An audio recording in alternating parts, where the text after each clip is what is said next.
long time waiting on me to get here? Oh my gosh, I've never done.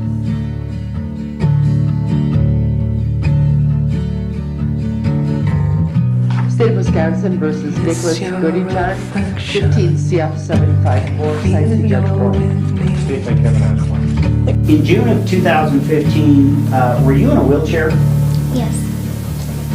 How did Nick know when to do this crime? Time-wise, that morning. I told him. A Wisconsin man serving a life sentence for killing a Springfield woman is hoping for a new trial. The jury convicted Nicholas Godejohn of murder for the stabbing death of Dee Blanchard in 2015. Welcome down a rabbit hole, friends. We're here tonight to review the interrogation tapes of Nicholas Godejohn, the young man with autism who helped Gypsy murder her mother on that rage-filled night of June 9th, 2019. So,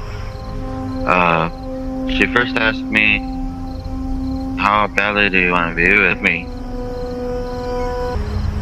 I told her I'd do anything to be with you, you know that. And she said, as long as my mom's alive, I can't be with you. She made that very clear.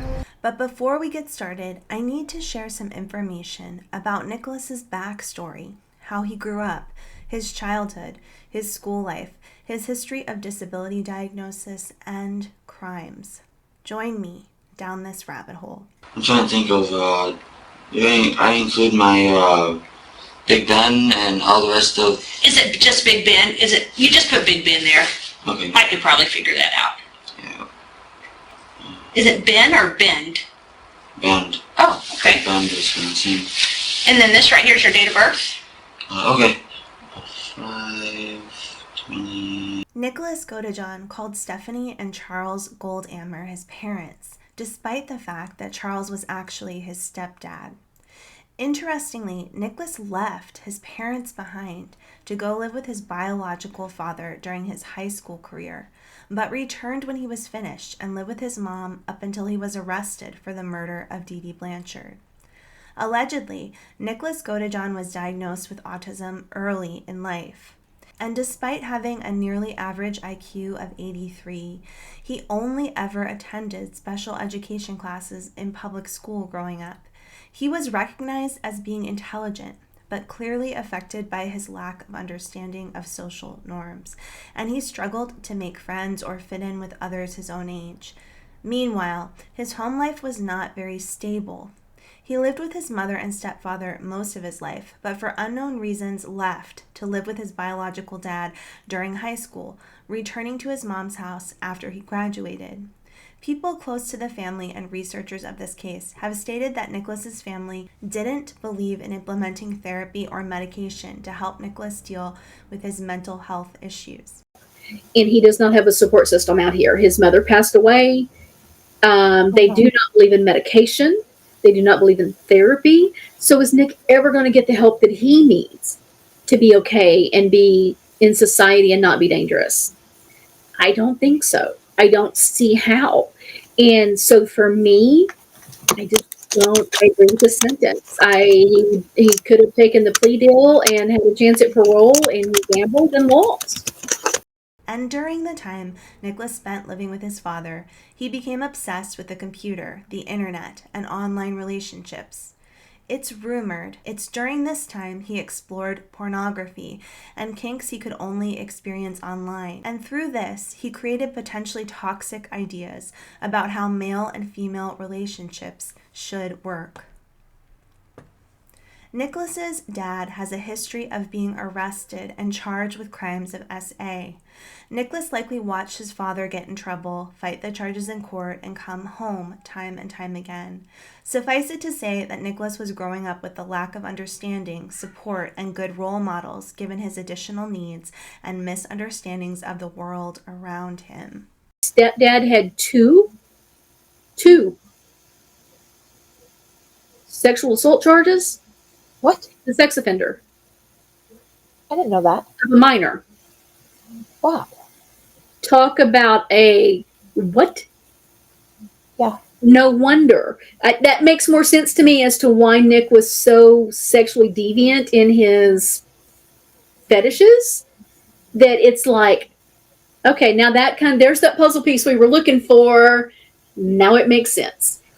Before Gypsy and Nicholas ever met in person, they reportedly spoke online for 2 years after Gypsy initially connected with him on a Christian dating site.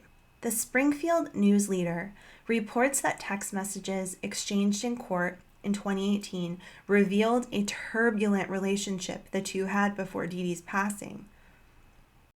Oh yeah, she was deeply involved with it. I mean, just like it says in his police statements. Like I said, right with while I was talking to them, it says just pretty much word for word what I told them. She told me before I ended up getting there in a text that there was latex gloves that be on the porch.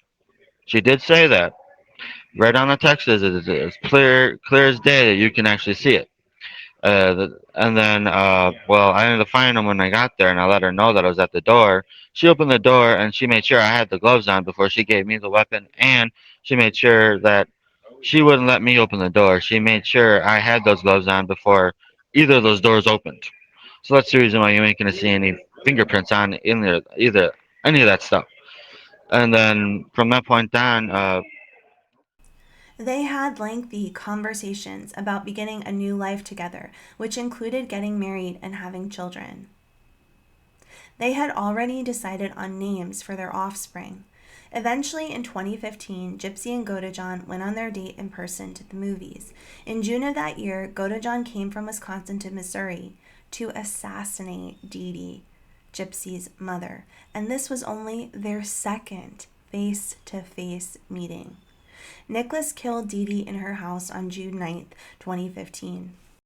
well, my darker part of me took over, and because she knew right away that I admitted straight out to the whole thing that I was not going to get involved with this, no matter how much she tried to push me. It was going to have to be a darker side of me of some form that I have never had the opportunity to explore. So I did not know what it was capable of until that dark night. Once that night came, I knew fully well what it was capable of. And at that point, there was no time going back because this, from the first step I walked into the house, I knew there was no going back. There was two thoughts that came in my mind. One was a benevolent thought, another one was a malevolent thought. It was almost like having a devil on one shoulder and a angel on the other. In the documentary Mommy Dead and Dearest, Gypsy revealed that on the evening of the murder, she and Dee Dee had manicures, and Gypsy dressed Dee Dee with the assurance that she would, quote-unquote, be a good girl. Godejohn entered the house after Dee Dee went to sleep, Gypsy remembered, and Gypsy hid in a bathroom while Godejohn fatally stabbed Dee Dee. Gypsy stated to the court in 2018 that she started having doubt and second thoughts 2 weeks prior to her mother's murder. However, following a fight between the two a few days later, Gypsy declared Dee Dee had to go and instructed Godejohn to come from Wisconsin to Missouri in order to murder her. Gypsy was given a 10-year jail sentence after entering a guilty plea to a second-degree murder charge in July of 2016 for her involvement in the death of her mother. Then, in November 2018, Gypsy testified at Nicholas's trial that she devised the plan to kill her mother because it was the only way she could end her abusive existence. Although there was no doubt as to whether Nicholas killed Dee Dee, his lawyers contended that Gypsy had used her influence over him to manipulate Godejohn into participating in the murder, and that his charges ought to be dropped to second-degree murder. Unfortunately, Nicholas was convicted of first-degree murder a few days later in relation to Gypsy's mother's death. I think Nick got a raw deal. He never would have participated in this had it not been for Gypsy. He was autistic and impressive. Okay, I will give you that. Except he had conversations with a friend that he was actually a boyfriend and girlfriend with before and discussed doing it and not doing it. He deliberated more than once. Does he have diminished capacity? Yes. Does he? Some. Not what they tell you he does. I've communicated with him. Yes, mothership. He does need it. And that is why I don't support him getting out. That is the only reason I do not support the man getting out, because he does not have a support system that would get him what he needs to make sure he didn't do this again. He sat in a a McDonald's restaurant for 12 hours watching porn on a computer and jacking off. Yes. With a knife in his pocket. I remember those letters. He talked about killing. He talked about it wasn't DID. He did not have other personalities. They were his alter egos from fantasy world and fetish sites. But he talked about wanting to kill and having a fantasy of wanting to do that and feel that. And he doesn't regret it. He doesn't regret what he did, that he felt he did what he needed to do to protect her. I can understand that, but at the same time, it doesn't make him safe. After Nicholas entered prison, Gypsy and Nicholas's relationship swiftly soured because it was discovered by a family member that Gypsy ended up getting engaged to someone else while in prison. The relationship between Gypsy and Godejohn was indefinitely severed when Gypsy got married in August of 2022 to Ryan Scott Anderson. In July of 2019, Nicholas appeared on the Oxygen show, Gypsy Rose and Nick, A Love to Kill, and conducted a rare interview from behind bars. In this interview, Godejohn talked about his relationship with Gypsy in an interview footage, referring to it as quote-unquote the best days of my life. From the very beginning, I just knew we were soulmates, he continued. Those 5 days when I was actually with her, physically with her, those 5 days were the most intense and magical and awe-inspiring days I've ever had. In the interview, Nicholas stated that he thought it was essential to kill Dee Dee in order to guarantee that he and Gypsy could live together. Somehow, I just knew deep within my heart, some way me and her would end up together in the end. There's no other option. We gotta do it, he said, referring to the murder. I wanted to make sure her mom was not going to harm her anymore. I made sure of that. Nicholas is presently incarcerated at the Poughkeepsie Correctional Center for his entire life. Basically, what happened was I had one thought in my mind out of nowhere appear, and it just appeared. I didn't know. It was almost like, I guess you could call it God, is what everyone likes to call it. Him talking to you, or an angel talking to you through him, maybe, basically saying, "Take her and run." That was the benevolent thought. Take her and run, as if it was the kind of feeling that it was basically trying to influence on me, as if I was somehow going to get away with it if I ran away with her, as if somehow we were able to keep her mom at bay better than she was able to in the past when she ran away.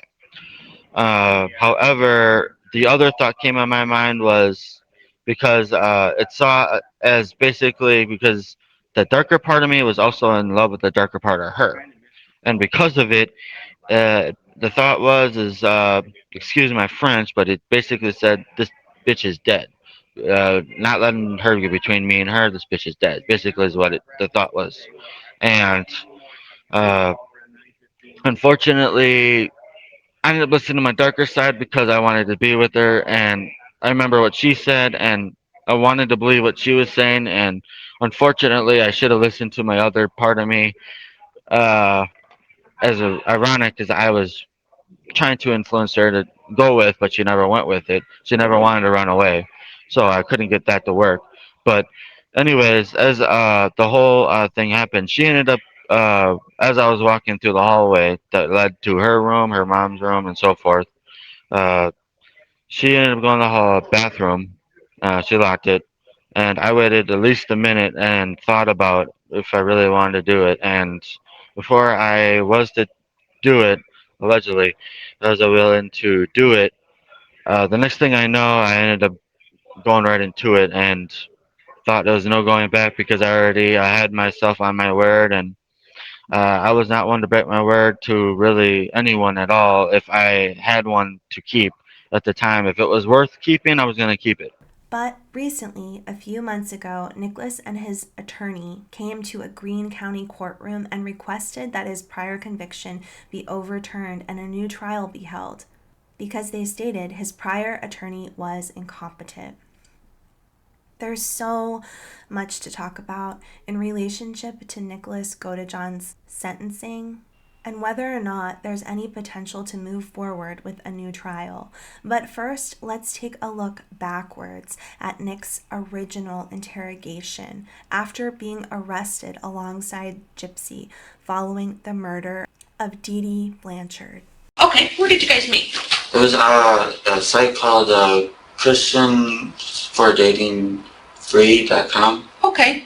Is that like a dating site? Yeah, it's for Okay. Christians, but it's meant to be free. Okay, so you don't have to pay any money for it. It's Yeah.